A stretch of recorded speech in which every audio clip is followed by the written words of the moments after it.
আপনি হয়তো ভাবছেন ফোন দিয়ে পাসপোর্ট সাইজের ছবি কিভাবে বানাবো বা কিভাবে পাসপোর্ট সাইজের ছবির ব্যাকগ্রাউন্ড চেঞ্জ করা যায় অথবা পাসপোর্ট সাইজের ছবির মাপ কত। মাত্র 2 মিনিটে আপনার হাতে থাকা স্মার্টফোনেই এই কাজটি করা সম্ভব। তার জন্য পুরো ভিডিওটি না টেনে সম্পূর্ণ দেখতে থাকুন। আর ভিডিওটি যদি উপকারে আসে অবশ্যই লাইক করে কমেন্ট বক্সে আপনার মন্তব্য জানাবেন। আর নতুন হলে সাবস্ক্রাইব করবেন যাতে পরবর্তী ভিডিওগুলো সহজেই পেয়ে যান। ফিরে আসছি ইন্ট্রোর পর।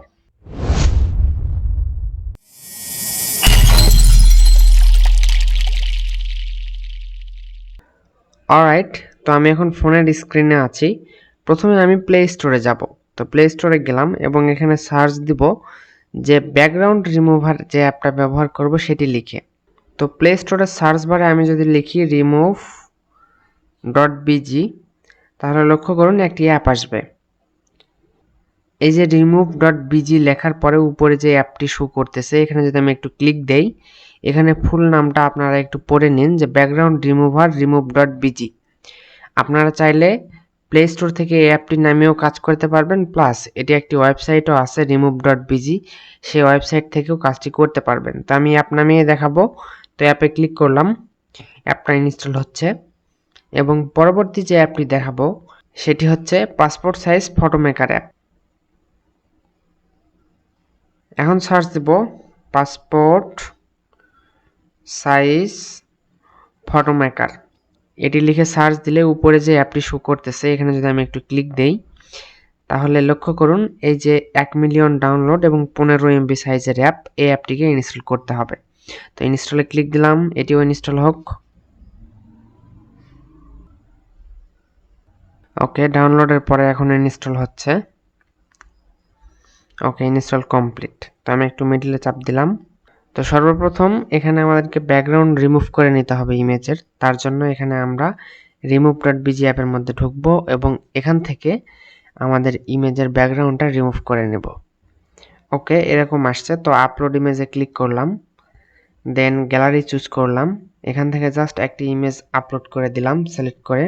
এখানে অটোমেটিক অরিজিনাল ইমেজ থেকে ব্যাকগ্রাউন্ডটা সরে যাবে এবং ব্যাকগ্রাউন্ড রিমুভ হওয়ার পর আমরা এটিকে সেভ করতে পারবো। তো আপলোডটা কমপ্লিট হোক। ওকে, আপনারা লক্ষ্য করতেছেন এটি ব্যাকগ্রাউন্ড রিমুভ হয়ে গেছে। তো এখানে আমাদের কাছে দুইটা অপশন আছে, একটি ডাউনলোড, একটা ডাউনলোড এইচডি। তো ডাউনলোড এইচডি যেটা আছে সেটি প্রিমিয়াম, সেটি আমরা ব্যবহার না করলেও চলবে। আমরা জাস্ট এখান থেকে ডাউনলোডে হিট করে দিব। ডাউনলোডে হিট করলাম তাহলে ফাইলটি ডাউনলোড হবে। ওকে, ডাউনলোড কমপ্লিট। সরাসরি আমার গ্যালারির মধ্যে ওপেন হয়েছে। তো যেটি ব্যাকগ্রাউন্ড রিমুভ হয়েছে সেটির ব্যাকগ্রাউন্ডটা কালো দেখাচ্ছে এখন। তো এটি জাস্ট এখান থেকে আমি বের হলাম। বের হওয়ার পরে এবারে পাসপোর্ট ফটো মেকার এখানে আমাকে ঢুকতে হবে। দেন অ্যালাউ করে দিব। অ্যালাউ করে দেওয়ার পর এখানে প্রিমিয়ামের কিছু ফ্যাসিলিটিস দেখাচ্ছে, এটি জাস্ট আমরা স্কিপ করে দেব। স্কিপ করে দেওয়ার পর এখানে যে প্রথম অপশন আছে ক্রিয়েট পাসপোর্ট ফটো, এখানে হিট দিতে হবে। এখানে ক্লিক করলাম, দেন এখান থেকে কান্ট্রিটা বাংলাদেশ করে দিব। এখান থেকে সিলেক্ট ফটো টাইপ পাসপোর্ট করে দিব এবং দেন ফাইনালি সিলেক্ট ফটো, এখান থেকে গ্যালারি চুজ করে দিব। গ্যালারি থেকে আমরা ইমেজটা লোড করাবো। তো যে ইমেজটি কালো হয়ে আছে ব্যাকগ্রাউন্ড, সেটি হচ্ছে আমাদের ব্যাকগ্রাউন্ড রিমুভ করা ইমেজটি। তো এখানে জাস্ট ক্লিক করলাম, কালো করা ইমেজটি সিলেক্ট করে দেব। যেহেতু আমরা ফ্রি ভার্সন ইউজ করতেছি এবং ইন্টারনেট দিয়ে এটি ইউজ হচ্ছে সেজন্য একটু অ্যাড দেখতেই হবে। তো অ্যাডটি আমি কেটে দিলাম। কেটে দেওয়ার পর এখানে আমাদেরকে আমাদের ইমেজটি যদি বাঁকা থাকে বা এদিক ওদিক ভাঁজ করা থাকে সেই ক্ষেত্রে আমরা এটিকে সরানোড়া করে ইমেজটিকেও সরানোড়া করে সঠিক জায়গা মতো বসায় নিতে পারবো। তো আমার এটার দরকার নাই, আমি জাস্ট যেরকম আছে এরকমই থাক। দেন আমি এই যে উপরে যে টিক মার্ক আছে এখানে ক্লিক করলাম। 2 নাম্বার, আমাদের যদি জুম করার প্রয়োজন হয় সেক্ষেত্রে আমি জুম করে নেব। আপনারা এই যে এরকম করে জুম করে নিতে পারবেন। তো আমার জুম করার প্রয়োজন নাই, যেরকম আছে ওরকমই থাক। দেন নেক্সট করব। নেক্সট করার পর এখানে ইরেজের একটা অপশন আছে, যে আমাদের ইমেজে যদি আরও কোনো কিছু ইরেজ করতে হয় সেই ক্ষেত্রে আমরা এটা ব্যবহার করব। তো আমার দরকার নাই, নেক্সট। দেন এখানে যদি আমি কোনো পোশাক অ্যাড করাইতে চাই সেই ক্ষেত্রে সেগুলো অ্যাড করাইতে পারবো।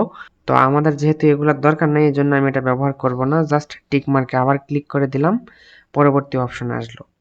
তো এখানে লক্ষ্য করুন নিচে বিজি কালার একটা অপশন আছে। তো এই বিজি কালারে যদি আমি ক্লিক করি দেন এখান থেকে আমরা আমাদের কালারটা দিতে পারবো। তো এখানে আমরা কি কালার চাচ্ছি ব্যাকগ্রাউন্ডে, আমি চাচ্ছি সাপোজ এই কালারটা। তো লক্ষ্য করুন যে কালারটা আমাদের দরকার হুবহু সেই কালারটা কিন্তু হয়ে গেছে। তো এইভাবে খুব সহজে আপনারা চাইলে আপনাদের ইমেজটি পাসপোর্ট সাইজ ইমেজ ঘরে বসেই স্মার্টফোন থেকে করতে পারবেন। ওকে, তো ফাইনালি আমি আবার টিক মার্কে ক্লিক করলাম। দেন উপরে লক্ষ্য করুন ডাউনলোড বাটন চলে এসেছে। তো জাস্ট ডাউনলোডে ক্লিক করে এখানে 3টা ফরম্যাট চলে এসেছে। 3 ফরম্যাটের যেকোনো একটি ফরম্যাটে আমরা আমাদের ইমেজটি ডাউনলোড করতে পারবো, অথবা 3টি ফরম্যাটেই পারবো। তো স্ট্যান্ডার্ড ফরম্যাট হচ্ছে জেপিইজি। তো আমি জাস্ট জেপিইজি তে ক্লিক করলাম। ওকে, দেন অ্যাডটি স্কিপ করে দিলাম।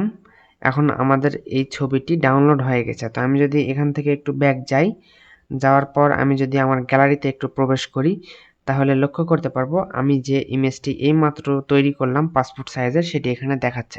তো এভাবে চাইলে আপনারা ফ্রিতেই আপনাদের ফোন থেকে পাসপোর্ট সাইজের ছবি খুব সহজে বানাতে পারবেন। ভিডিওটি কেমন লাগলো অবশ্যই কমেন্ট করে জানাবেন, ভিডিওটিতে লাইক করবেন, প্লাস আপনারা যারা নতুন তারা অবশ্যই চ্যানেলটি সাবস্ক্রাইব করবেন। দেখা হবে আগামী ভিডিওতে, সে পর্যন্ত সকলে ভালো থাকবেন। আল্লাহ হাফেজ।